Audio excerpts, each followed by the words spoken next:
دوسری اہم بات یہ ہے کہ نوع انسانی کا جو تمدنی ارتقاء ہوا ہے، اس کے اعتبار سے اب کسی بھی ملک میں جو حکومت ہوتی ہے اس کے پاس تمام وسائل اور پوری قوت موجود ہوتی ہے، جبکہ عوام بالکل نہتے ہو گئے ہیں۔ چنانچہ حکومت اور عوام کے مابین فرق و تفاوت اتنا زیادہ ہو گیا ہے کہ وہ جو مسلح تصادم یعنی آرمڈ کانفلکٹ والا مرحلہ ہے، یعنی پہلے سے قائم شدہ باطل نظام سے مسلح تصادم کا معاملہ، وہ نظری اور عملی دونوں اعتبارات سے قریباً ناممکن ہو چکا ہے۔ یہ دونوں تبدیلیاں ایسی بنیادی ہیں کہ ان کو سامنے رکھ کر ہمیں اچھا یہاں پر اب سمجھیں، کچھ چیزیں ہیں سمجھنے کی، اس کو سرسری نہ لیں۔ سب سے پہلے یہ سوچیں سمجھیں، چونکہ یہ مسئلہ ہے متعلق سوشل سائنسز کے، اور آج کل ہم زیادہ تر پڑھتے ہیں سائنسز، اور وہ پہلے تو خیر جو ہے نا فزیکل سائنسز ہوتی تھی، اور یا وہ میڈیکل سائنس کا علم ہوتا تھا، اس کے مختلف شعبے ہوتے تھے۔ اب اس میں کمپیوٹر سائنسز کا اضافہ ہو گیا ہے، اور مزید یہ کہ اب وہ کیا جی آرٹیفیشل انٹیلیجنس والا بھی آگے آئے ہوئے ہیں۔ تو ہمارا جو زیادہ تر جو ہمارے بچے ہیں وہ یہ والے سبجیکٹ پڑھ لیتے ہیں، اور جو سوشل سائنسز والے سبجیکٹ ہیں وہ بالکل نہیں پڑھتے۔ تو ہوتا یہ ہے کہ بنیادی باتوں کا بھی نہیں پتہ ہوتا، سماج کا کیا مطلب ہے یہ بھی نہیں پتہ ہوتا، اور یہ بھی نہیں پتہ ہوتا تمدن کسے کہتے ہیں، تہذیب کسے کہتے ہیں، مطلب اس کا ٹائم ہی نہیں مل رہا ہوتا یہ چیزیں پڑھنے کا، سیکھنے کا۔ تو یہ جو ہماری عادات اطوار، ٹھیک ہے نا، طور طریقے جو ہوتے ہیں عام طور، یہ تہذیب ہے۔ تمدن اصل میں جو ہمارے سماجی مسائل ہوتے ہیں نا، ان سے متعلق چیز ہوتی ہے۔ جب انسان یوں سمجھ لیجئے کہ آدم علیہ السلام اور اماں حوا تھے، تو تہذیب ان کی بھی یعنی اس میں مہذب ہونے کی بس اتنی اس حد تک ضرورت تھی کہ میاں بیوی کے حقوق و فرائض کا انہیں پتہ ہے، لیکن کوئی پیچیدگی تمدن کی موجود نہیں تھی ہی نہیں، تمدن کی کوئی پیچیدگی نہیں تھی۔ اس سے جب بات آگے بڑھی ہے تو دوسری ڈائمنشن آ گئی ہے اولاد کی۔ اب ایک ماں باپ کے اولاد کے ساتھ تعلقات کا مسئلہ کھڑا ہو گیا، اور پھر اولاد کا آپس کے تعلقات کا مسئلہ کھڑا ہو گیا۔ اب اس کے لیے جو ایجوکیشن ہے، یعنی رہن سہن کیسے رکھنا ہے، یہ تو ہو گیا سارا تہذیبی معاملہ، لیکن اس کے ساتھ ساتھ جو ہے نا ان کے آپس میں جو روابط ہیں، جو تعلقات ہیں، اب وہ نئے رسم و رواج جو بن رہے ہیں، تو یہ تمدن کا ارتقاء یہاں سے شروع ہو، جو بات آپ نے کی تھی۔ نبی صلی اللہ علیہ وسلم کے دور تک تمدن جہاں تک پہنچا تھا، یعنی آپ اس چیز کو دیکھیں، جو حکومت ہوتی تھی نا، جو شہر ہوتا تھا مرکزی شہر یعنی کہ دارالحکومت، تو دارالحکومت میں ہی بادشاہ کی عملداری ہوتی تھی۔ ارد گرد جو جتنا بھی معاملہ ہوتا تھا نا، وہ اپنے رسم و رواج کی بنیاد پر ہو رہا ہوتا تھا، بادشاہ کا قانون وہاں نافذ نہیں ہوتا تھا، الا یہ کہ کوئی بندہ وہاں سے اٹھے، بادشاہ کے پاس آ کے فریاد کرے، وہ جہانگیر کی وہ کیا ہوتی تھی گھنٹی بجائے، وہ پھر کوئی اسپیشل دستہ بھیجے، دوسرے فریق کو اٹھا کے لائے، پھر بادشاہ سلامت فیصلہ فرمائے، نہیں تو وہ لوگ اپنے فیصلے خود کر رہے ہیں۔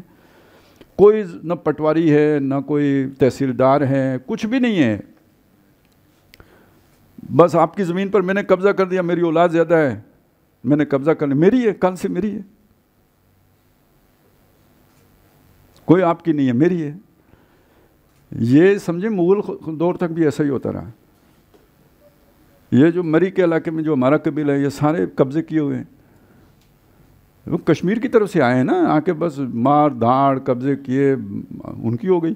اوپر حکومت اتنی مضبوط حکومت موجود ہیں، لیکن وہ حکومت ان معاملات میں آ کے چھیڑ چھاڑ نہیں کرتی۔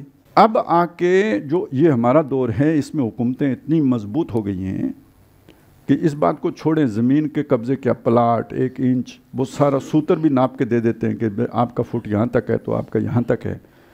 اس سے آگے اب قانون کہاں تک بن گئے ہیں، جو تازہ ترین قانون میں نے کل پرسوں ہی پڑھا ہے کہ اب جو ہے نا جو نکاح ہوگا تو اس سے پہلے جو ہے نا 2 رپورٹیں نکاح خان چیک کرے گا، اس کے بعد نکاح کرے گا، نہیں تو اس کے اوپر جرمانہ کیا جائے گا۔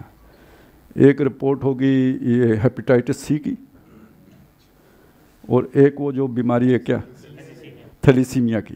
یہ 2 رپورٹیں پہلے آ کے جمع کرائیں گے نکاح خان کے پاس، وہ چیک کرے گا اور اس کے بعد نکاح پڑھائے گا۔ ٹھیک ہے. اور پہلے نکاحیں ہوئی اٹھا کے لے جاتے تھے, جو لے گیا سو اس کی ہو گئی. کون پوچھے گا اس سے؟ یہ ہوتا تھا. کہاں حکمرانی اور کہاں عملداری کسی حکومت کی. اب یہ زمانہ ہے جس میں ہم جی رہے ہیں. اب حکومتیں آپ کے یعنی اندر تک رسائی رکھتی ہیں. جج بھی محفوظ نہیں ہیں, ان کے باتھ روموں میں بھی کیمرے لگے. پبلک کی پبلک ہو گیا. ٹھیک ہے نا. تو پبلک پب ہو گیا ہے. تو اس سے آپ اندازہ لگائیں یہ وہ دور ہیں. اب اس کو ذرا قیاس کریں حضور صلی اللہ علیہ وسلم کے دور پر. آپ صلی اللہ علیہ وسلم مکے سے نکلے اور مدینے میں آ کے قبضہ کر کے بیٹھ گئے. اب اگر آپ فرض کریں کہ اس وقت حکومت ہم تصور کریں قریش کی, تو ان کا ایک علاقہ ہے جس پر حضور نے قبضہ کر لیا, وہ چھڑا ہی نہیں سکتے. آج ریاستیں گئی گزری ریاستیں. پہلی بات یہ کہ کوئی ایسا آزاد علاقہ ہے نہیں جس پہ جا کے آپ قبضہ کر لیں. دوسرا یہ کہ اگر آپ کر لیں تو وہ چھوڑتی نہیں ہیں, مار مار کے بھگا دیتی ہیں. یعنی ہماری تو خیر دنیا کی کتنے نمبر فوج ہے جی؟ 7ویں نمبر کی. ایجنسی 1 نمبر ہے, ایجنسی نمبر 1 تو فوج نمبر 7 دنیا کے اعتبار سے. ایئر فورس بھی استعمال ہوتی ہے, سب کچھ ہوتا ہے. اور پروپیگنڈے میں میرے خیال نمبر 1 ہی ہوں گے. لیکن میں آپ کو مثال دیتا ہوں سری لنکا کی. مطلب سری لنکا تو ابھی وہ بھی ہو گیا ہے نا, دیوالیہ بھی ہو گیا.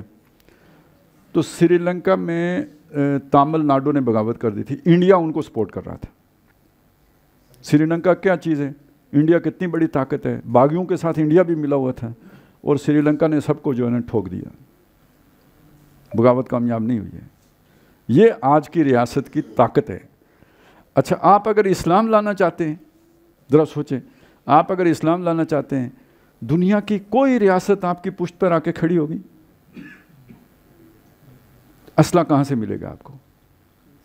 یعنی آج کے دور میں اسلحے کے بغیر آپ مسلح جدوجہد کر سکتے ہیں؟ نہیں. اچھا, آپ کی اپنی فیکٹریاں ہوں گی یا کوئی کہیں سے سپلائی چاہیے ہوگی؟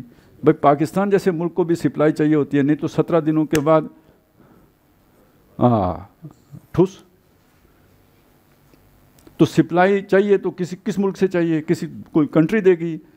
اسلام کے غلبے کے لیے دے گی؟ نہیں دے گی. تو اگر دے گی تو کیوں دے گی؟